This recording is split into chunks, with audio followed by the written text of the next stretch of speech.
Hindi na mag-iisip pa ang publiko sa hindi pagdalo ni Sara Labati sa pagdiriwang ng ika-6 na kaarawan ni Kai.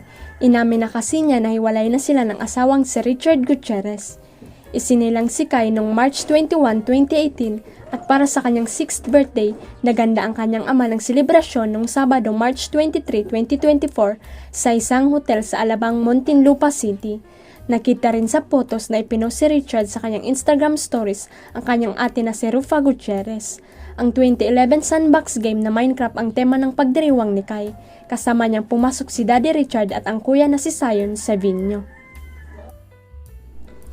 Hango sa Minecraft colors and game elements ang setup. May program at games din. 2 beses na nagkaroon si Kai ng Minecraft team birthday celebration. Noong nakaraang linggo ng hapon, March 24, inilabas din ng nanay ni Sara na si Esther Labati ang video at larawan ng pagdiriwang ng ika-6 na kaarawan ng kanyang apo na idinaos sa tahanan ng anak niya. Sa mga corners ng house makikita ang Minecraft-inspired decor. Binati ni Sara Labati sa Instagram ang birthday ng bunsong anak nila ni Richard Gutierrez na si Kai. Sa 6th birthday nito, ibinahagi ng aktres ang mga bonding moment nila ng anak. I am so lucky to be your mom, Kai. Sabi ni Sara sa caption, "Your smile is the most contagious blessing in the world. No words can express how much I love you and Zion. Happy birthday, Boba. Mama will forever and always be by your side." Dagdag pa nito.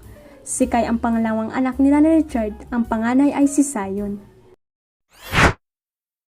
Naging bukas ang aktres na si Christine Reyes tungkol sa bahagi ng kanyang childhood kung saan pansamantala siyang pinaampon ng kanyang ina. Sa interview niya sa ABS-CBN broadcaster na si Karen Davila, inamin niya na noong bata siya ay inahiwalay siya sa mga kapatid niya nang ipaalaga siya sa iba ng kanyang ina.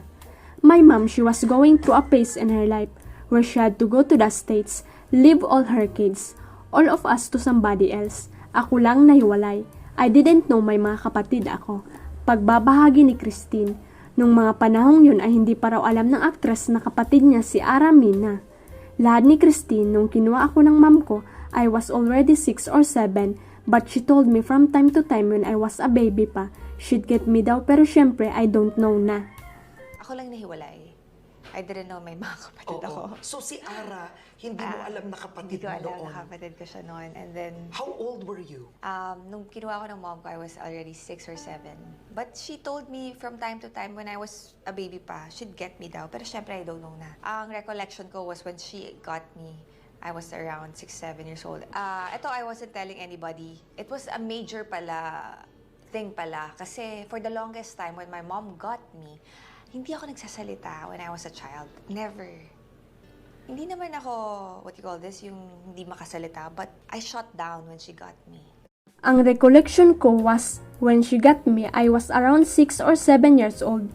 I was not telling anybody. It was a major thing pala kasi for the longest time, mom got me. Hindi ako nagsasalita when I was a child. Never. Ani Christine, hindi naman daw siya totally hindi makasalita, pero pinili na lang niyang huwag. Hindi naman ako yung makasalita, but I shut down when she got me. It was years, not just month, years na hindi ako nagsasalita noong bata ako. Nagsasalita na lang ako kapag nasa school ako, kapag babalik ako ng bahay, quiet ulit ako. Di ako nagsasalita kapag kakausapin ako ng mga tao sa bahay. Nagnunod na lang ako. Kwento ni Christine. Pag-amin rin niya, naging problematic ang kanyang ina noon. Huwag kalimutang i-click ang subscribe button at i-ring ang notification bell para sa latest at legit chika updates.